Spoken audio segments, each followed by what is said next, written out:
अगर आप चैनल पर नए हो तो सब्सक्राइब कर दे और वीडियो को लाइक कर दे। आज का लाइक एम है 1000 लाइक्स। धन्यवाद। व्हाट्सअप गाइस, कैसे आप लोग? मैं नहीं बताऊंगा।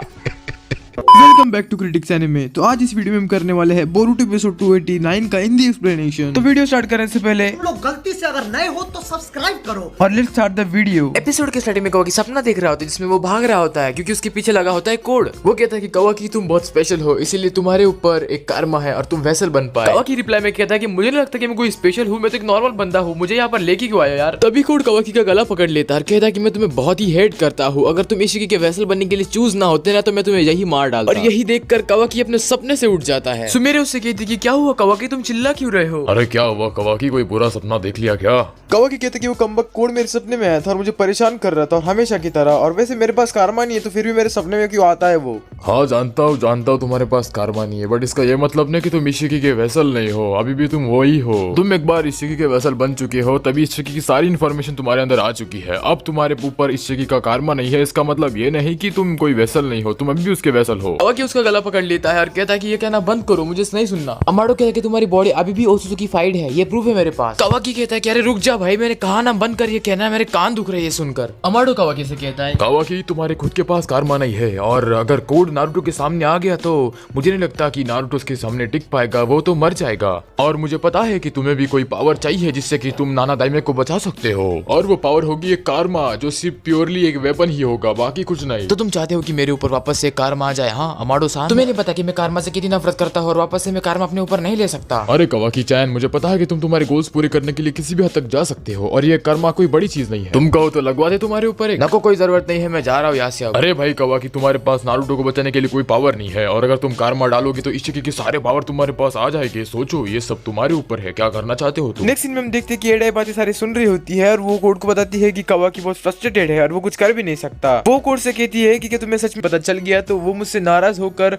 मुझे हेट करने लगेगा। तभी बीच में बग कहता है कि तुम कब तक यहाँ पर पड़े रहने वाले हो, मुझे यहाँ से जाना है। आयडा कहती है कि देख बग, मेरा ग्लास खाली हो चुका है, जा उसमें भर कर ला। बग अपने मन में आयडा से कह रहा होता है कि मुझ पर हुक्म चलाने की तेरी हिम्मत कैसे हुई हराम।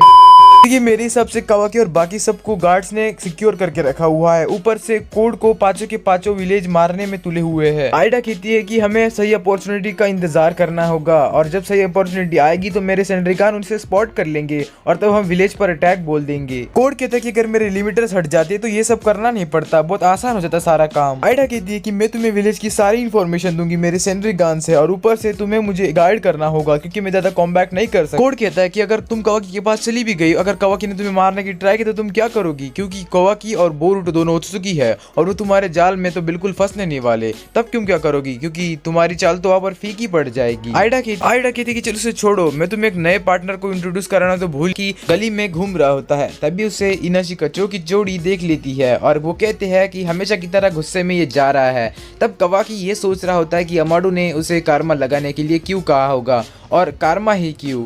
तभी शिकाडा उसे आवाज देता है और तभी कवाकी को गुस्सा आकर वो कहता है कि चुप हो जाओ तुम, और वो इतने जोर से चिल्लाता है कि सारे लोग उसकी तरफ देखने लग जाते हैं। नेक्स्ट सीन में शिकाडा एक कवाकी को समझाता है कि लोग तुमसे इसलिए डरते हैं क्योंकि उन्हें लगता है कि तुम एक आउटसाइडर हो, बट उन्हें पता नहीं कि तुम असल में कैसे हो, इसीलिए थोड़ा सा शांत रहो। नेक्स्ट सीन में हिमावरी को दिखाया जाता है जो कि ट्रेनिंग कर रही होती है अकेले अकेले। तभी बोरुटो आकर उससे पूछता है कि कवाकी को देखा? हिमावरी कहती है कि मुझे पता नहीं। बोरुटो कहता है कि उस आरामखोर ने मुझे कहा था कि वो मेरे साथ ट्रेनिंग करेगा जब उसका चेकअप पूरा हो जाएगा। तभी हिमावरी कहती है कि बिग ब्रदर मेरी ट्रेनिंग लो क्योंकि अगले हफ्ते मेरी टेस्ट है। बोरुटो कहता है कि मैं नहीं ले सकता, अगर मैं तुम्हें इंजर्ड कर दिया तो, इसलिए वो कहता है कि मुझे दूसरे भी काम है, परेशान मत करो, और वो वहां से चला जाता है। नेक्स्ट सीन में अमाडो कंप्यूटर पर काम कर रहा होता है, पीछे से सुमिरे आकर उसे पूछती है कि तुमने कवाकी पर कारमा लगाने की बात क्यों की।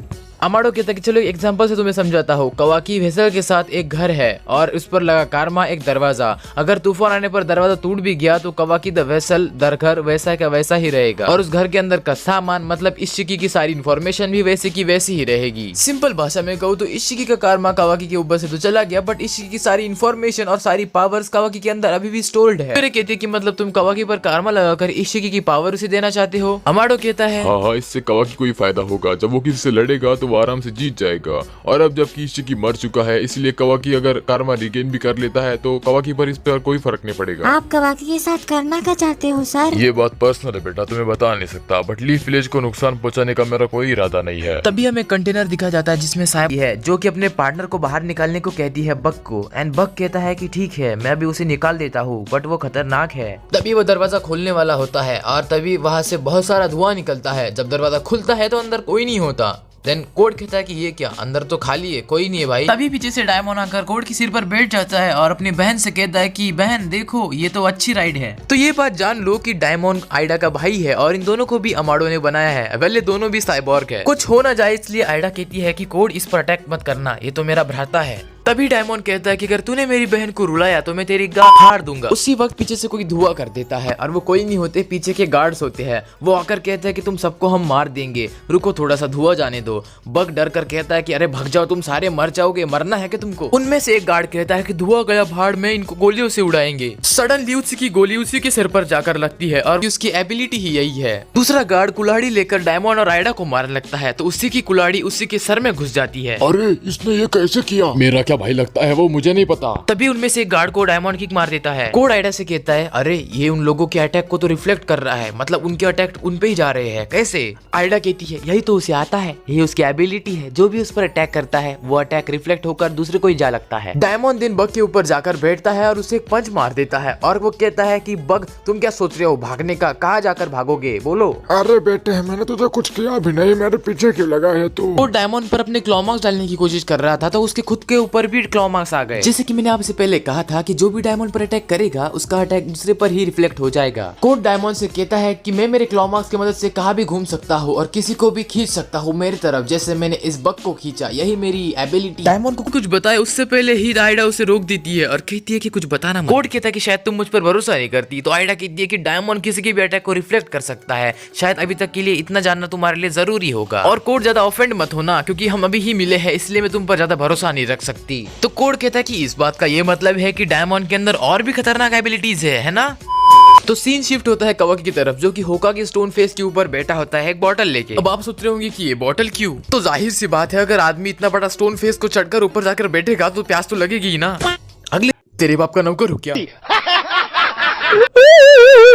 तो उसके बाद नारुतो को जाना पड़ता है कवाकी को लाने के लिए। नारुतो कहता है कि कवाकी चलो, मॉम ने तुम्हारा फेवरेट खाना बना के रखा है। कवाकी कहता है कि जाओ कोई अच्छा झूठ पकड़ के लाओ। अरे भाई सच बोल रहा हूँ, इज्जत तो रख ले थोड़ी सी मेरी। कवाकी कहता है कि ये जगह मेरे बहुत पसंद की है, इसलिए मैं यहाँ पर आकर रुकता हूँ और मुझे लगता है कि विलेज में इसके अलावा मेरे लिए कोई जगह नहीं है, इसलिए मैं यहीं पर ही आता हूँ।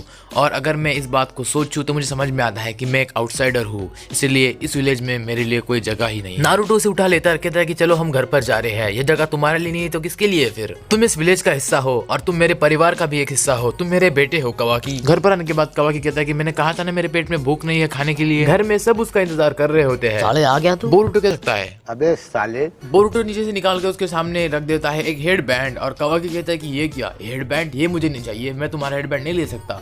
बोरुतो कहता है कि अरे ले लो, मेरे पास तो सासके सान का है ना, मैं उनका पहन लूंगा, क्योंकि अब मैंने तुम्हारा हेड बैंड तोड़ा तो मुझे ही देना पड़ेगा ना तुम्हें। तो नारुतो कहता है कि वाह, आजकल बोरुतो का खाली दिमाग तो बहुत तेज चल रहा है।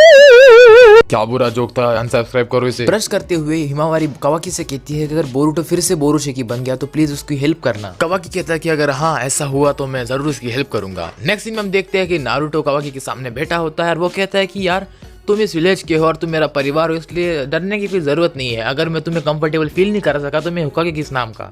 अपने बेडरूम में बोरुतो भी अपने कारमा की तरफ देखकर कुछ सोच रहा होता है। उसके बाद कवाकी भी सोच रहा होता है कि अमाडो ने उससे कहा था कि कारमा एक प्योर वेपन होगा और कुछ नहीं, इसलिए तुम कारमा अपने शरीर पर लगा लो। नारुतो उससे कुछ कह रहा होता है बट कवाकी का ध्यान सिर्फ अमाडो की बातों पर ही होता है। क्या लगता है कि कवाकी अमाडो की बातें सुनकर कारमा इम्प्लांट कर लेगा, वो देखेंगे नेक्स्ट एपिसोड में। तो वीडियो को लाइक करो और चैनल पर नए हो तो सब्सक्राइब करो। अगला वीडियो जल्दी ही आएगा, तब तक के लिए take care and good bye.